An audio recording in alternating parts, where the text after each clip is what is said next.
அமெரிக்காவோட வெள்ளை மாளிகை தரப்புலேருந்து ப்ரெஸ் ஸ்டேட்மெண்ட் குடுத்துருக்காங்க. அது நார்மலா என்ன நடக்குது, ஏது நடக்குது அப்படிங்கிறத மக்கள் தெரிஞ்சுக்கணும் இல்லையா? மக்களுக்கு சொல்லணும் இல்லையா? அவங்களே முடிவெடுத்தெல்லாம் செஞ்சிடக்கூடாது இல்லையா? மக்களால் தேர்ந்தெடுக்கக்கூடிய அரசாங்கம், அப்புறம் மக்களுக்கு பதில் சொல்லணுமா இல்லையா? ப்ரெஸ் ரிலீஸ் குடுத்துருக்காங்க, அமெரிக்க தரப்புலேருந்து. அதாவது இது வந்து போர் அப்படிங்கிறது போல சொல்லல. Large scale military operation LSMO அப்படிங்கிறது போல வந்து பண்ண சொல்லிக்கிறாங்க. Large scale special military operation. அது ரஷ்யா வந்து பார்த்தீங்கன்னா, அங்க ஸ்பெஷல் மிலிட்டரி ஆப்பரேஷன். அமெரிக்கா, ஈரான்ல வந்து பார்த்தீங்கன்னா, large scale special military operation.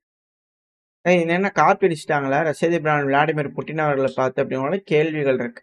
ஏன்னா, இவங்க 10 பேர் கொண்ட குழு. 10 பேர்ல அதுக்கு மேல வச்சிருந்தாலும் ஆச்சரியப்படுத்திக்கலாம்.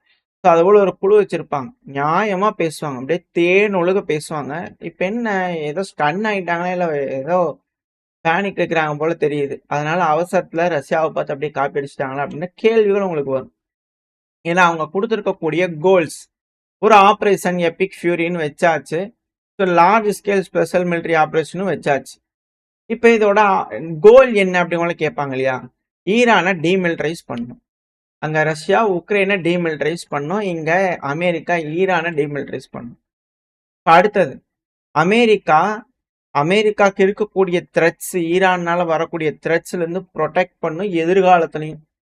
ரஷ்யாவுக்கும் அங்க அதுதான். உக்ரைன் வந்து பார்த்தீங்கன்னா தொந்தரவா இருக்காங்க. அது வந்து பண்ணணும். ராணுவத்தை கம்மி பண்ணணும் அப்படின்னு சொல்லியிருந்தாங்க இல்லையா? அடுத்தது எலிமினேஷன் ஆஃப் டெரரிஸ்ட் ரெஜிம். அயத்துல்லாஸ்லாம் வந்து பார்த்தீங்கன்னா ரிமூவ் பண்ணும் அப்படிங்கிறது போல. ரஷ்யாவுக்கு அங்க நாசி ரெஜிம் கிட்ட இருந்து விடுதலை வாங்கி கொடுக்கணும் உக்ரைன். இங்க டெரரிஸ்ட் ரெஜிம் கிட்ட இருந்து விடுதலை வாங்கி கொடுக்கணும் ஈரான் கிட்ட இருந்து. அப்புறம் கேரண்டி. நியூக்ளியர் வெப்பன் வந்து பார்த்தீங்கன்னா ஈரான் செய்ய மாட்டாங்கன்ற கேரண்டி. அங்க நேட்டோல சேர மாட்டாங்கன்ற கேரண்டி. இது என்ன அப்படியே பார்த்து காப்பி அடிச்சிட்டாங்களா அப்படிங்கிற கேள்விகள் வருது. எது எப்படி அப்போ ட்ரம்ப் அவர்கள் வந்து பண்ண பேச ஆரம்பிச்சுக்கிறாரு. இஸ்ரேல்லாம் நீ ஒன்றும் ஃபோர்ஸ் பண்ணலீங்க ஈரான் அட்டாக் பண்றதுக்கு, ஆப்போசிட் தான் உண்மை அப்படின்னு ட்ரம்ப் அவர்கள் இப்போ மாறி இருக்கார். கொஞ்சம் வந்து மனசு வந்து பொறுப்புகளை ஏத்துக்க ஆரம்பிச்சிருக்காரு. அதாவது நார்மலா சொல்லுவாங்க இல்லையா? நீங்க வீடியோஸ்லாம் பார்த்தீங்கன்னா மோட்டிவேஷனல் வீடியோஸ்லாம். ஒரு நல்ல தலைவர், சிறந்த தலைவர் அப்படிங்கிறது வெற்றி அப்படின்னா பின் ஸ்டெப் எடுத்துக்கிட்டு வேலை செஞ்சவங்க கிட்ட குடுத்தரணும். தோல்வி அப்படிங்கும்போது முன்னாடி ஸ்டெப் எடுத்து எல்லாத்துக்கும் பொறுப்பு நான் தான் அப்படிங்கோல பொறுப்பை ஏத்துக்கணும்.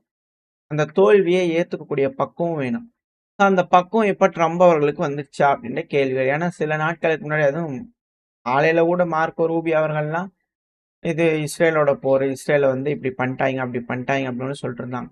ஆனா இப்போ வந்து பாத்தீங்கன்னா அவங்களே பொறுப்புகளை ஏத்துக்க ஆரம்பிச்சுக்கிறாரு. அது மட்டும் இல்லாம ட்ரம்ப் அவர்கள் என்ன சொல்றாருன்னா, ராணுவ பெர்ஸ்பெக்டிவ்ல பாத்தீங்க அப்படின்னா ஈரான் தோத்துட்டாங்க.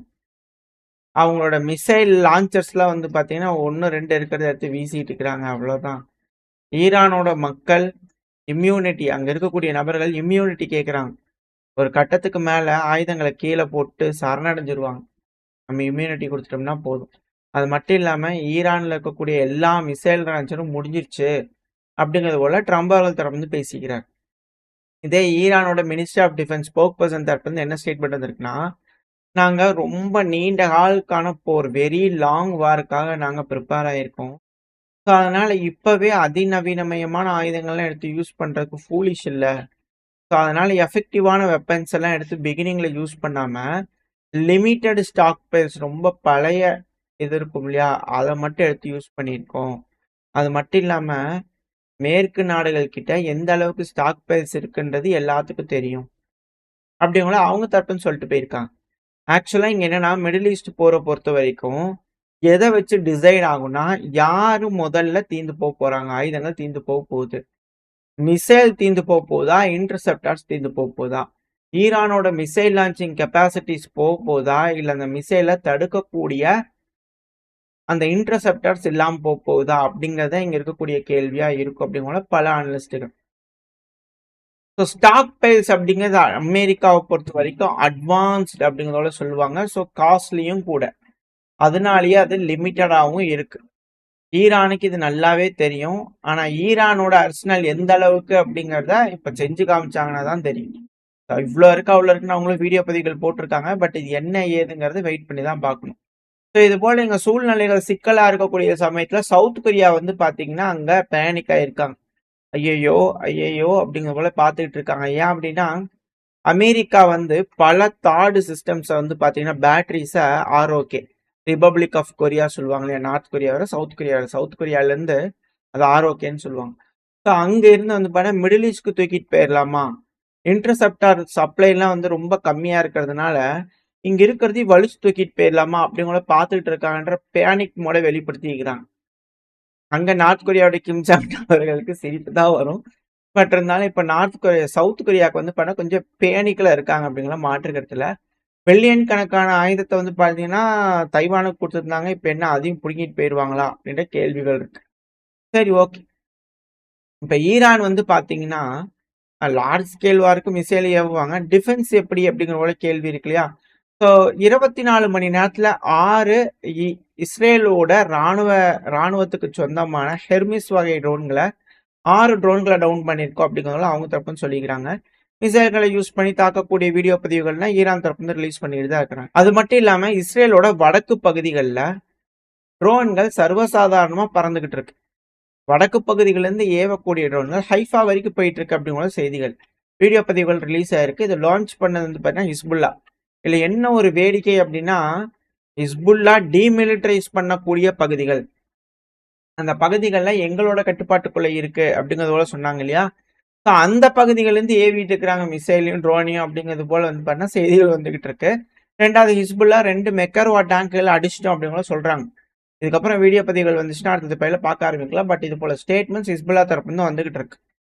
அடுத்தது GBU 31 அப்படிங்கிற குண்டுகள் வந்து பார்த்தீங்கன்னா, அமெரிக்கா, இஸ்ரேல் ஜாயிண்டா வந்து பார்த்தீங்கன்னா, இந்த ஜேடாம் குண்டுகள் 2000 பவுண்ட் இருக்கக்கூடிய கிளைடு குண்டுகளை ஈரான் மேல போட்டுக்கிட்டு இருக்காங்க. அதுவும் ஒரிமியா அப்படிங்கிற பகுதி ஈரானோட வடமேற்குல இருக்கக்கூடிய பகுதிகளை போட்டுட்டு இருக்காங்க. எல்லாம் தெரிஞ்சதுதான். ஈரானோட வடமேற்குல வந்து பார்த்தீங்கன்னா, கண்டிப்பா குர்திஸ்தான் உள்ள வர போறாங்க. அதுக்கு ரெடி ஆயிட்டு இருக்கிறாங்க. ஸோ இங்க ஈரான் ரெடி ஆயிட்டு இருக்கிறாங்க. அதை தடுக்கிறதுக்காக இது போல ஏர் ஸ்ட்ரைக் ஹெவியா அங்க பண்ணிட்டு இருக்கிறாங்க. ஸோ இந்த பகுதிகள் இங்க நடந்துட்டு இருக்கும்போது அடுத்து ஹிஸ்புல்லா வந்து பாத்தீங்கன்னா இஸ்ரேலை தாக்கிட்டு இருக்கிறாங்க. ஸோ டைரக்டான இம்பாக்ட் வந்து பாத்தீங்கன்னா ஹிஸ்புல்லாவோட மிசைல்கள் ஷலோமி பகுதிகளில் வந்து பாத்தீங்கன்னா இருந்திருக்கு. பல பகுதிகளிலிருந்து வந்து பாத்தீங்கன்னா மிசைல்களை லான்ச் பண்ணிட்டு இருக்காங்க, மிசைல்களையும் ட்ரோன்களையும். இந்த பிராந்தியத்துல போர் எஸ்கலேட் ஆக பாகிஸ்தானோட ஃபாரின் மினிஸ்டர் எல்லாத்துக்கும் தெரியும். ஜாயிண்ட் டிஃபென்ஸ் பேக்ட் வந்து பார்த்தீங்கன்னா சவுதி அரேபியாவுக்கு எங்களுக்கு இருக்கு. நாங்கள் வந்து பார்த்தீங்கன்னா திருப்பி சொல்லணும்னு நீட் இல்லை. ஈரான் அட்டாக் பண்ண கிடையாது, இது அக்ரஷன்லாம் இல்லை. எப்படியா இருந்தாலும் ஈரான் ப்ளீஸ் கொஞ்சம் மைண்டில் வச்சுக்கோங்க. டிஃபென்ஸ் பேக்ட் இருக்குது எங்களுக்கும் சவுதி அரேபியாவுக்கும். நான் அப்ரிசியேட் பண்ணுறேன், லிமிட்டாக தான் ரெஸ்பாண்ட் பண்ணுறீங்க சவுதி அரேபியா மேலே. அது கொஞ்சம் பார்த்து கம்பேர் பண்ணிக்கோங்க. மற்ற நாடுகளை கம்பேர் பண்ணும்போது சவுதி அரேபியாவில் கொஞ்சம் கம்மியாக தான் இருக்குது. அதை அப்படியே கொஞ்சம் மெயின்டைன் பண்ணிக்கோங்க. ஏன்னா எங்களுக்கு அவங்களுக்கு பேக்ட் இருக்கு இல்லையா ஈரான், கொஞ்சம் பார்த்துக்கோங்க அப்படிங்கிறது போல. பாகிஸ்தான் தரப்பு வந்து எதுக்கோ அடித்தளம் போடுது அப்படிங்கிற கேள்விகள். கவலையே படாதரா மாப்பிள்ள, நான் உனக்காக இருக்கேன், இங்கவா பார்த்துக்கலாம் அப்படிங்கிற ஆப்கானிஸ்தானோட தாலிபான் வந்து பார்த்தீங்கன்னா தொடர்ந்து பாகிஸ்தானை துரத்தி துரத்தி அடிச்சுக்கிட்டு இருக்கிறாங்க. அதுவும் பாகிஸ்தான் ஆப்கானிஸ்தான் போர்ல வந்து பாத்தீங்கன்னா 40 மிலிட்டரி போஸ்ட் வந்து பாத்தீங்கன்னா காலி பண்ணிக்கிறாங்க. 4 மிலிட்டரி பேஸ வந்து பண்ண கேப்சர் பண்ணிக்கிறாங்க. 150 பாகிஸ்தானோட வீரர்களை மர்கியா பண்ணி விட்டுருக்குறாங்க ஆப்கானிஸ்தான் தரப்புந்து. ஸோ அதனால பாகிஸ்தான் கவலைப்படாதீங்க, உங்களோட ஃபுல் மைட்டையும் காட்டுங்க. ஆப்கானிஸ்தான்ல ரெடியா இருக்காங்க. ஸோ அங்க போய் கொஞ்சம் பாருங்க. பேக்டெல்லாம் அதுக்கப்புறம் பார்த்துக்கலாம், இல்லைன்னா பேக் ஆயிருவீங்க பார்த்துக்குங்க. 3 சைட்லயும் வச்சு ஊனி விட்டுருவாங்க அப்படிங்கிறது பல அண்டஸ்டிகளோட கருத்துக்கள். அதாவது பாகிஸ்தான் வந்து பார்த்தீங்கன்னா நடுவில் ஒரு இடைச்சொல்களா சொருகிறத யாராலையும் தாங்கிக்க முடியல. அது பேக்ட் இருக்காமல, என்னமோ பேக்ட். சரி பார்ப்போம் என்ன நடக்க போகுதுன்னு. ஏன்னா பாகிஸ்தானே இன்னொரு விஷயத்த சொல்லி ஆகணும், அவங்க நியூக்ளியர் வச்சிருக்கிறாங்க இல்லையா? அதனால கொஞ்சம் யோசிக்க வேண்டிய கட்டாயம் தான். பட் இதெல்லாம் வேலைக்காகாதுப்பா. சரி பார்ப்போம். மிடில் ஈஸ்ட்டை பொறுத்த வரைக்கும் வந்து பார்த்தீங்கன்னா ஈரானா ரவுண்டு கட்டுறதுக்கு எல்லாரும் யோசிச்சுக்கிட்டு இருக்காங்க.